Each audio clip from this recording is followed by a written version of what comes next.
Hello guys, pag-usapan lang natin ang breaking news. May pasabog nga naman kasi at exclusive na pinag-uusapan ngayon. Daniel Padilla, mas yummy ngayon dahil sa tato at bagong hairstyle. Yan kasi ang pinag-uusapan niya naman kasi. At lalong-lalo na kasi pinagkakaguluhan siya ng mga kababahihan. Kitang-kita nyo naman siguro yan at naririnig nyo naman siguro na talagang pinagpepestaan ngayon ang bagong hairstyle ni Daniel Padilla at lalong-lalo na ang bagong tattoo niya.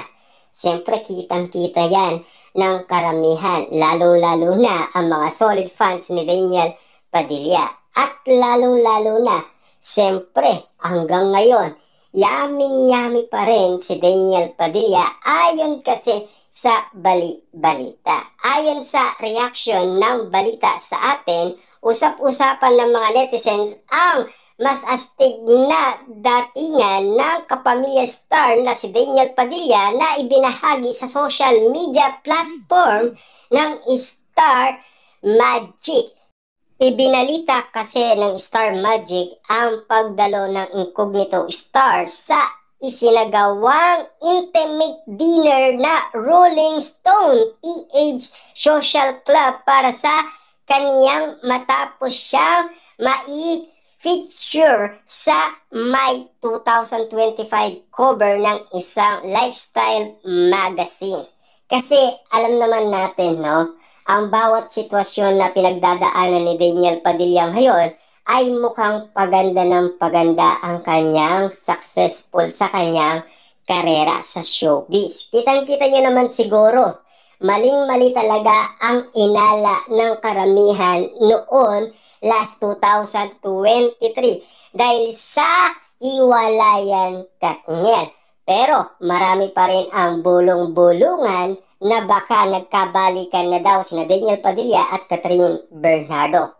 Kasi kitang-kita nyo naman siguro lahat ng mga issue at intriga ngayon na mukhang pumapabor umano sa Katniel ang pag-asang muli silang magkabalikan. Yan kasi ang paniniwala ng karamihan. At karagdagan balita ng balita sa atin, kapansin-pansin ang bagong hairstyle ni Daniel Padilla, pati na ang kanyang tattoo sa mga braso na nagbigay ng mas manly na look sa kanya. Reaction at komento naman ng mga netizens, lalong yummy raw ang itsura niya ngayon na bagay sa kanyang action star image. At ayon pa sa karagdagan balita, yung gupit noon ni Robin Padilla sa nakita natin na look ngayon ni Daniel Padilla ay ibinabagay umano kay idolo nating Robin Padilla. Siyempre, dugong Padilla at malaki talaga ang paniniwala ni Daniel Padilla sa kanyang tito Robby. Kasi ginagaya nga naman kasi ni Daniel Padilla, lalong-lalo na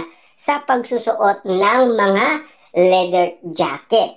Kailan lang spotted si Catherine Bernardo nagsuot ng leather jacket ni Daniel Padilla. Kaya nga naman kasi kapansin-pansin ang paniniwala ng karamihan na nagkabalikan na sina Daniel Padilla at Catherine Bernardo.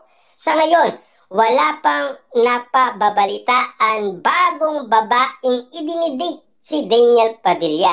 Kabaliktaran naman sa ex-girlfriend na si Catherine Bernardo na sinasabing lumalabas kasama si Lucena City Mayor Mark Alcala.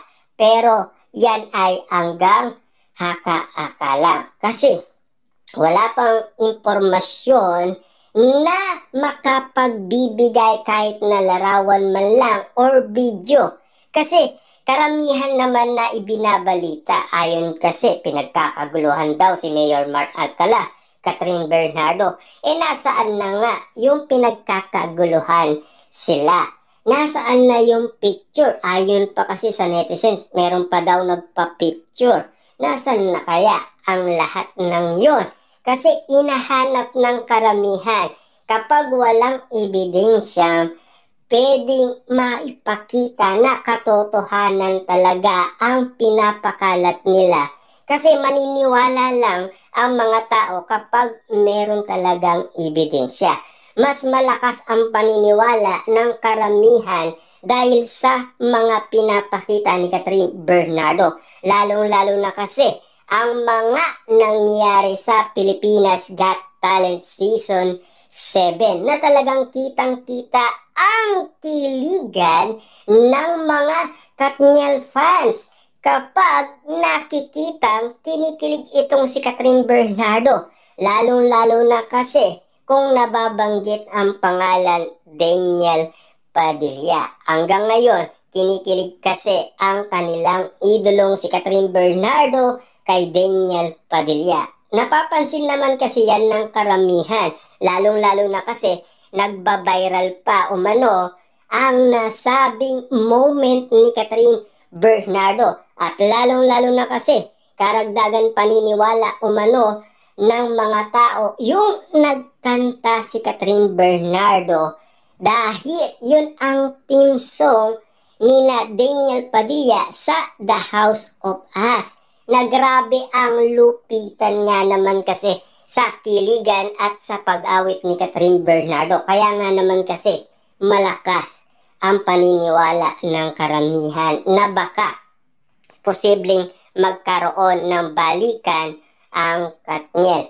Lalong-lalo na kasi nagpaparinig din sina Daniel Padilla at Catherine Bernardo. Papaano nga naman kasi lahat ng tao ngayon ay botong-boto na sana magkabalikan sina Daniel Padilla at Catherine Bernardo. Yan kasi ang nasa isipan ng karamihan.